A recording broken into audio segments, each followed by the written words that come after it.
CPIM മംഗളൂരുവിൽ സംഘടിപ്പിക്കുന്ന മതസൗഹാർദ്ദ റാലിയിൽ മുഖ്യമന്ത്രി പിണറായി വിജയനെ പ്രസംഗിക്കാൻ അനുവദിക്കില്ലെന്നാണ് സംഘപരിവാർ സംഘടന വ്യക്തമാക്കുന്നത്. മതസൗഹാർദ്ദത്തിനോ മതസൗഹാർദ്ദ റാലിയോ സംഘടിപ്പിക്കുന്നതിന് താങ്കൾ എതിരല്ലെന്നും, എന്നാൽ പിണറായി വിജയൻ മംഗളൂരുവിൽ പ്രസംഗിക്കുന്നത് ദക്ഷിണ കന്നഡ ജില്ലയിലെ ശാന്തിയും സമാധാനവും കെടുത്താനേ ഉപകരിക്കൂവെന്നാണ് ബിജെപി നേതാവ് പുരാണിക് പറയുന്നത്.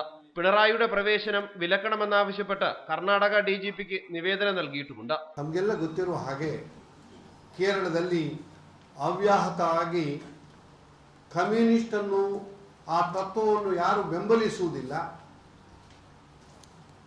ಬೇರೆ ಬೇರೆ ಸಂಘಟನೆಗಳನ್ನು ಹತ್ತಿಕ್ಕುವ ಈ ಒಂದು ವ್ಯವಸ್ಥಿತ ಕಾರ್ಯಾಚರಣೆ ಕೇರಳದ ಮುಖ್ಯಮಂತ್ರಿಗಳಾದಂತಹ ಪಿಣರಾಯಿ ವಿಜಯನ್ ಅವರಿಂದ നിരന്തര ನಡೀತಾ ಇದೆ.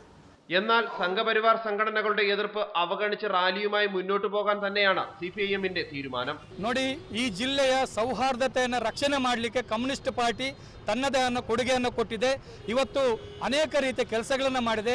ಆದರೆ ಇವತ್ತು ಎಂಥ ವಿಪರ್ಯಾಸ ಅಂದರೆ ಸೌಹಾರ್ದತಾ ರ್ಯಾಲಿ ಇವತ್ತು ಆಗುವಂಥದ್ದು, ಅದಕ್ಕೆ ವಿರುದ್ಧವಾಗಿ ಇವತ್ತು ಕೋಮುವಾದಿ ಸಂಘಟನೆಗಳು ಬಂದ್ಗೆಯನ್ನು ಕರೆ ಕೊಟ್ಟಿದೆ. ಇದು ವಿಪರ್ಯಾಸ. ಯಾಕಂದರೆ ಇದೇ ಕೋಮುವಾದಿ ಸಂಘಟನೆಗಳು ದಕ್ಷಿಣ ಕನ್ನಡ ಜಿಲ್ಲೆಯಲ್ಲಿ ಕಳೆದ ಹಲವಾರು ವರ್ಷಗಳಲ್ಲಿ ವಿನಾಕಾರಣ ಬಂದ್ಗಳನ್ನು ಮಾಡಿದ್ದಾರೆ. ಮುಸ್ಲಿಂ ಅಲ್ಪಸಂಖ್ಯಾತರ ಮೇಲೆ ದಾಳಿಗಳನ್ನು ಮಾಡಿ ಅದೆಷ್ಟೋ ಬಂದ್ಗಳನ್ನು ಮಾಡಿ ಈ ಜಿಲ್ಲೆಯ ದುಡಿಯುವ ವರ್ಗದ ಜನರಿಗೆ ಕೆಲಸ ಇಲ್ಲದಾಗೆ ಮಾಡಿದ್ದಾರೆ, ಅಥವಾ ಇಲ್ಲಿಯ ಶಾಂತಿ ಸೌಹಾರ್ದತೆಯನ್ನು ಕೆಡಿಸಿದ್ದಾರೆ. പിണറായി വിജയന്റെ വരവിൽ പ്രതിഷേധിച്ച് ഫെബ്രുവരി 25-ന് സംഘപരിവാർ സംഘടനകൾ മംഗളൂരുവിൽ ഹർത്താലിന് ആഹ്വാനം ചെയ്തിട്ടുണ്ട്. ഇരു പാർട്ടികൾ കൊമ്പുകോർത്തതോടെ ക്രമസമാധാന പ്രശ്നത്തിലേക്കാണ് സംഭവം നീങ്ങുന്നത്. കർണാടകയിലെ മംഗളൂരുവിൽ നിന്നും KV ബൈജു റിപ്പോർട്ടർ.